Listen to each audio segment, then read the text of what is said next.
PTV News. I'm Yaritza Abreu. Today we will talk about how two LIU professors used high-resolution aerial-colored photographs to study the remains of the North American prairies. Then we take a look behind the scenes at a taping of the television series The Following. But first, let's head over to the classroom. A recent survey organized by the National Association of Colleges and Employers showed that 67% of companies hire candidates based on their GPA. Talia Charlton informs us about the importance of your academic score. As the spring semester comes to an end, students prepare for final grades and summer internships. PTV asks students and faculty what they think is most important to land the right job. Students' grades are very important. For employers, they are at least a first glance at how well a student has applied themselves to their academics.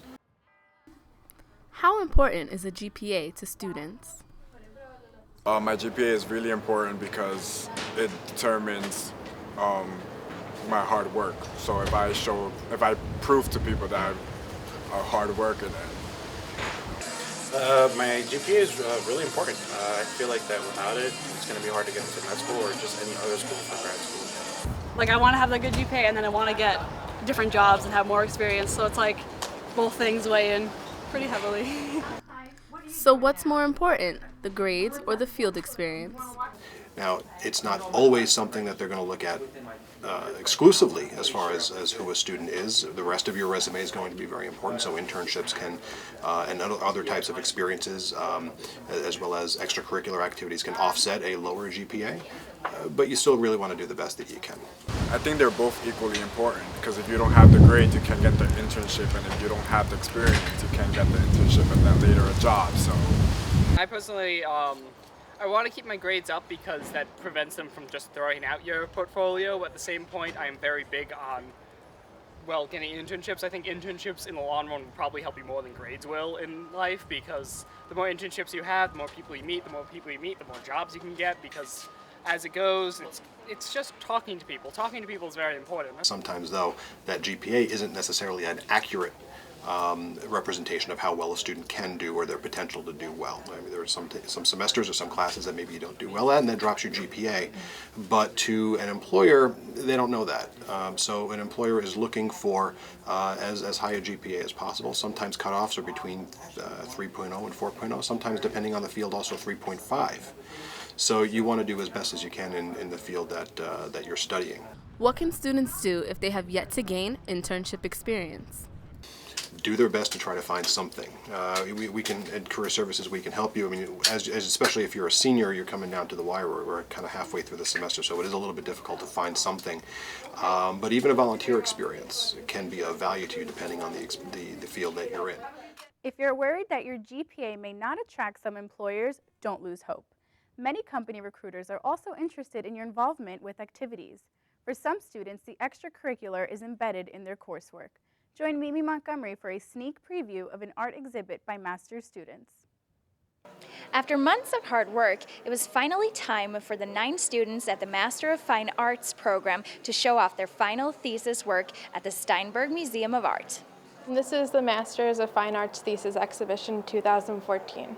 We're seeing 9 artists from all different countries, from Russia, from different parts of Asia, and they've all come to LIU Post to complete their Masters of Fine Arts.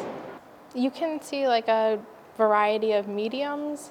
So this over here is charcoal on handmade paper. These are photographs over here. In the back you have paper mache and wooden sculpture, and different paintings on canvas. You have prints on linen.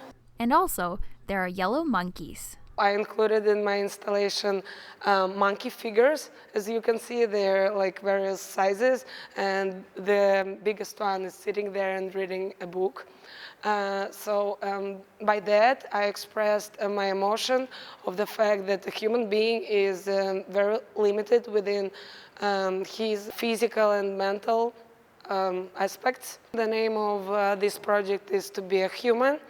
So this is walking sort of structure, the black part, and this is burnt wood. Also, I included one of my paintings in this installation. which is tonal. It sort of represents like hope. Ji Zheng from China made one of the more personal contributions to the show. I took the photos all by myself. I used wireless shutter release. Especially one of Zheng's photos stands out from the rest. That photo is I have my face half makeup and half without makeup. When you have makeup on your face, it's kind of like you kind of like another person. The participating students had big hopes for the opening night on April 9th.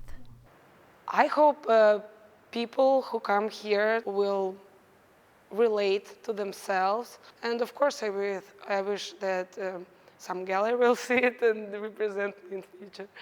Now that you've had a preview, it's up to you to come and support the up-and-coming artists. The exhibition runs until May 19th. From 1937 to 1969, the North American prairies covered 40% of the U.S. Today, about 1% of these flat, fertile grasslands still exist in North America.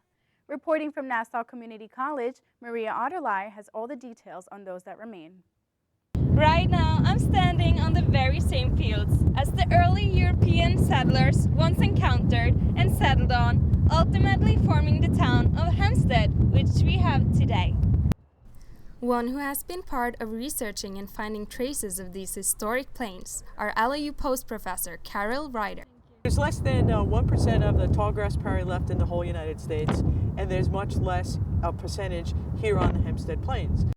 We now know that we can use this image analysis computer program to find prairie grasses, and it's very important because the Hempstead Plains was 50 square miles of Nassau County, and now we only have about 85 or 90 acres that we know of. So this would enable us to fly over using photographs and try to look for other areas that either are prairie remnants that have the vegetation and soil, or just have these grasses, and we can obtain the seeds of the grasses and use it to help restore this prairie and the other preserves.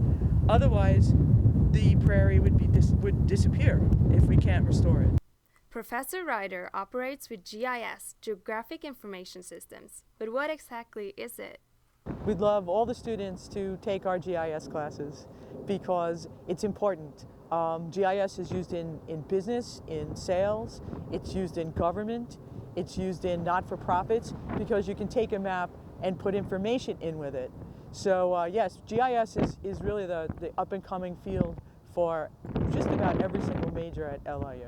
So I've taken Earth Science 1 and I'm currently enrolled in Earth Science 2.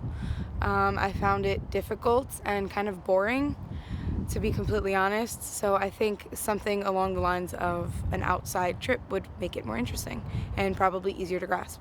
So here we have some flags, and each flag or group of flags represents a research project.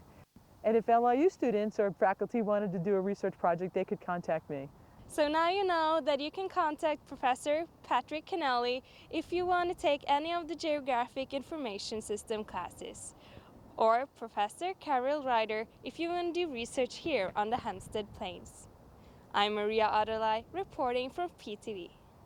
An average of 4.9 million viewers tune in to the TV drama series The Following, Monday nights on Fox.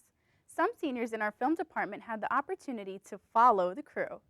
Eric Eck has an inside scoop on their day on set. I'm at the Kahn Building, home of the film majors, where two students got the opportunity to visit the set of The Following. Let's see how their experiences went. We spoke with sophomore film student Eddie Richter about his experience. Richter explained that Rita Langdon, Executive Director of Campus Operations and Strategic Partnerships, scouted the location and allowed for him to attend. Richter said filming took place in Westbury, and he was able to see behind the scenes of the finale episode of The Following. Richter assisted senior film student Christopher Jacobson on what they call the Happy Project. Together they will be filming students and faculty on campus mimicking hip-hop artist Pharrell's Happy Song. Actually, Eddie was the one that, Richter, he was the guy that promoted it for me, actually, because he was on my Happy Film in New York for one day, helped me out, and did a great job. And then obviously he liked the whole idea and forwarded it on emails to the faculty at Post.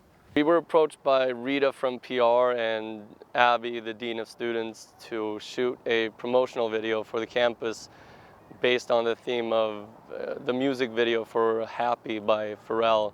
So in a week or two, we're going to shoot a lot of film all around campus, outside shots, inside of Hillwood and a lot of the other buildings, inside other, well, administrative offices and such. And within 3 weeks or so, we should have that ready. These lucky film students were able to go behind the scenes of the following. Now keep an eye out for filming on our very own campus for the Happy Project. That's all we have for this week's PTV newscast. I'm Yaritza Abreu.